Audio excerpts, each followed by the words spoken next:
Assalamualaikum warahmatullahi wabarakatuh. Jumpa lagi kita berjumpa dengan saya Rosida Oci dalam podcast serba-serbi siswa PKL kelas digital marketing terupdate.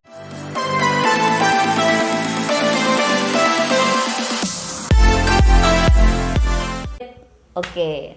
Pada podcast siang hari ini nih, ya, saya kedatangan siswa saya yang notabene kali ini yang datang ini jago banget untuk ngebikin web design. Oke ya. Jadi nanti teman-teman bisa menyimak selama podcast ini apa saja yang nantinya sama siswa saya ini yang akan di-sharingkan. Tanpa menunggu waktu yang lama, langsung kita sambut Rio. Yes. Gimana kabarnya, Yo? Alhamdulillah baik, Bu. Sehat ya? Alhamdulillah sehat. Oke. Sebelum kita memulai podcastnya, silakan dikenalin dulu siapa nama lengkapmu. Oke, perkenalkan nama saya Rio Effendi Saputra. Saya berasal dari SMKN 11 Malang yang bertempat di Kelayatan atau lebih tepatnya di Urung-Urung. Oke. Lokasinya jauh nggak kira-kira dari kelas digital sini? Kira-kira enggak sih, Bu. Berapa menit kira-kira jaraknya? Kalau dihitung menitnya itu 25 menit udah sampai. Oke. Jadi nggak terlalu lama. Oke. Tahu pertama kali nih tentang kelas digital itu dari mana, Rio? Entah itu tahunya dari sekolah atau memang kamu cari sendiri informasinya di Google apa gimana? Pertama kali saya daftar itu ke tempat magang lain, terus habis tes itu kan kabarnya seminggu setelah tes dikasih tahu masuk enggaknya, dan akhirnya ditolak. Saya tanya-tanya ke teman-teman, waktu saya tanya ke Chandra, dijawab di sini ada tempat magang. Ayo kalau mau magang langsung kontak aja. Saya langsung menghubungi Boci, terus baru dari situ saya tahu. Jadi emang secara nggak langsung semesta itu menggiring kamu ya untuk masuk di kelas digital ya. Kalau kayak gitu kamu nggak kenal saya gitu kan? Dan sebaliknya kayak gitu. Oke, Rio, ini ya. Jadi selama 6 bulan berjalan ini nggak terasa kan? Ini kalian juga udah mulai berakhir untuk PKL di kelas digital. Awal kali masuk kan, seingat saya di Agustus 2021. Nah, baru nanti di akhir Januari ini adalah hari kelulusan kalian ya setelah PKL, ibaratnya begitu. Oke. Yang ingin saya tahu nih, keahlian kamu dalam ngebikin web design itu selama ini karena memang suka untuk di pemrogramannya atau seperti apa? Untuk suka sih masih kurang. Cuma dulu itu karena kakak saya suka bikin desain banner di kampung. Nah, saya coba implementasikan itu ke website. Dan jadi terus kemudian otodidak gitu ya sampai sekarang ini. Bahasa pemrograman sendiri yang pernah kamu kuasain apa aja selain di PHP? Selain PHP itu Bootstrap, CSS, sama HTML. Bisa dijelaskan nggak sedikit aja mungkin dari beberapa bahasa pemrograman yang kamu ketahui itu biasanya digunakan untuk di aplikasi apa aja kayak gitu. Mungkin teman-teman online yang nantinya bakal ngelihat podcast ini biar tahu jadinya gitu loh. Kalau untuk bahasa pemrograman HTML itu biasanya digunakan untuk bikin desain website, cuma belum secara online. Nah, untuk kayak manggil inputan atau pencarian, masukkan nama kota, itu pakai HTML itu sudah cukup. Kalau CSS itu biasanya untuk mempercantik halamannya.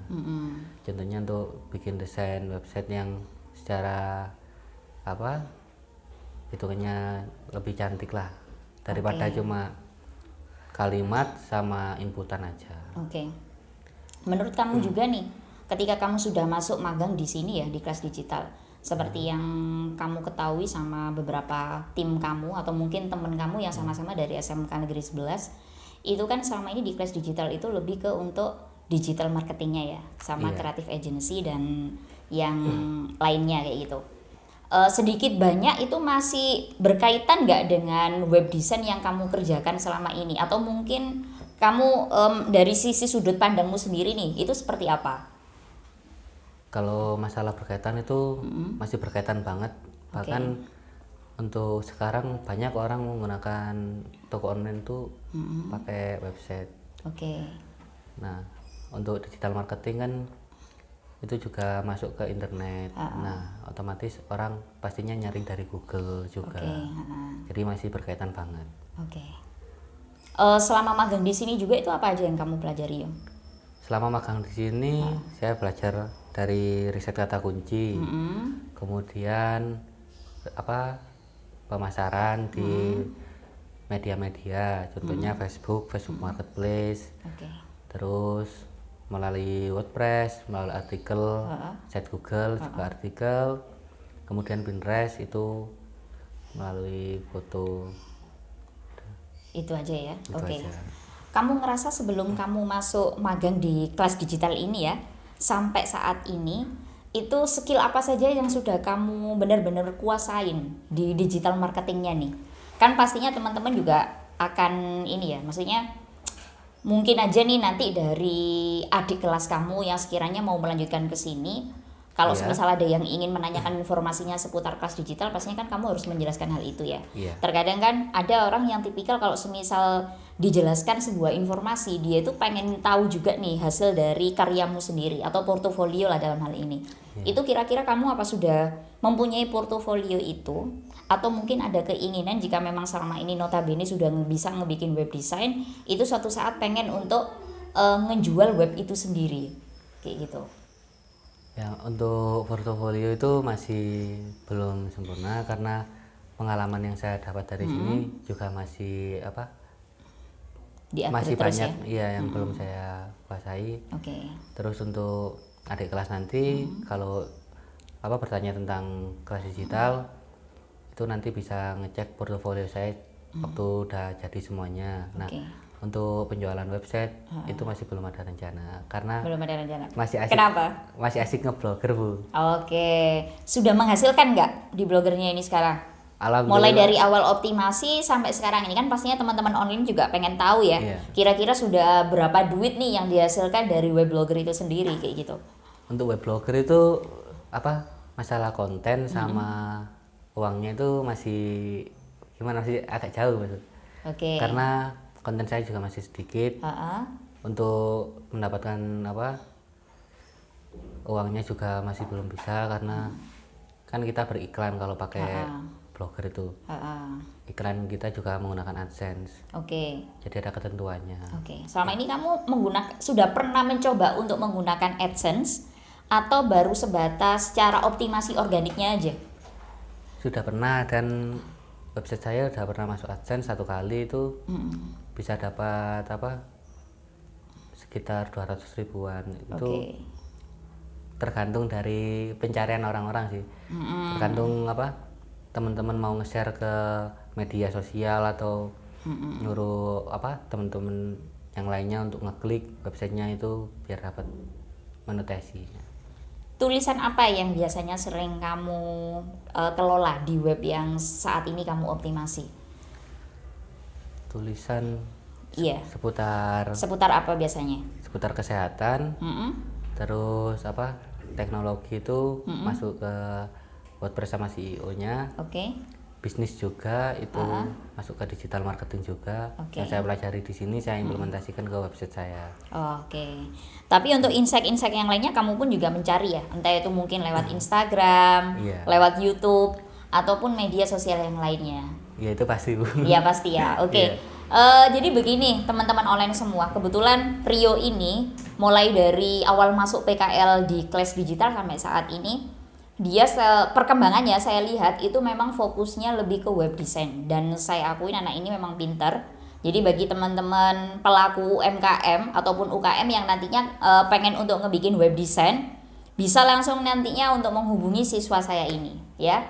Untuk kontaknya langsung chat ke saya aja juga bisa, nanti di deskripsi akan saya cantumkan tapi jangan lupa terlebih dahulu kalian harus subscribe ya channelnya Clash Digital Marketing. Dan gak hanya itu saja, saya juga mempunyai produk juga ya. Jadi ini adalah deodoran natural Cosideo ya. Selain produknya nggak ngebikin ke ketiak kalian itu hitam dan baju berwarna kuning, Yang jelas nanti bau burket ataupun bau ketiak pasti akan terhempaskan. Gimana cara ordernya? Kalian langsung bisa saja nge-follow di Instagramnya di Kosideo maupun nge-follow di Shopee lewat Kosideo Official, dan silakan nantinya juga bisa langsung chat admin buruan ya, kayak gitu. Untuk informasi kemitraannya juga sama, nantinya langsung hubungi di nomor adminnya kayak gitu. Oke Rio, sebelum podcast ini berakhir ya, saya juga pengen tahu nih kesan-kesanmu selama di sini dan selama kamu saya bimbing sebagai pembimbing PKL di sini, kan kamu selalu hampir 6 bulan ya ketemu saya lah kayak gitu. Apa menurutmu tentang saya itu seperti apa, tentang Bu Oji kayak gitu? Menurut saya tentang Bu Oji itu orangnya ramah. Oke, terus sabar dalam mengajari. Terus sering mengingatkan kalau ini lebih baik bisa di-upgrade lagi, kenapa enggak? Oke, terus saya dapat feedbacknya baik juga. Oke, harapan saya sih setelah kalian nantinya lulus PKL dari sini, lebih lagi dikembangkan lagi, karena kesempatan kalian untuk berkembang itu masih sangat panjang ya, kayak gitu. Jadi peluang-peluang di depan itu juga masih banyak yang nantinya bisa kalian manfaatkan. Mungkin untuk podcast kali ini sudah cukup ya Rio ya. Sebenarnya saya ucapin terima kasih. Terima kasih banyak sebelumnya teman-teman. Jangan lupa ya subscribe di channelnya Kelas Digital, jangan lupa like, komen, dan juga share sebanyak-banyaknya di akun sosial media kalian. Sampai berjumpa di podcast berikutnya. Wassalamualaikum warahmatullahi wabarakatuh.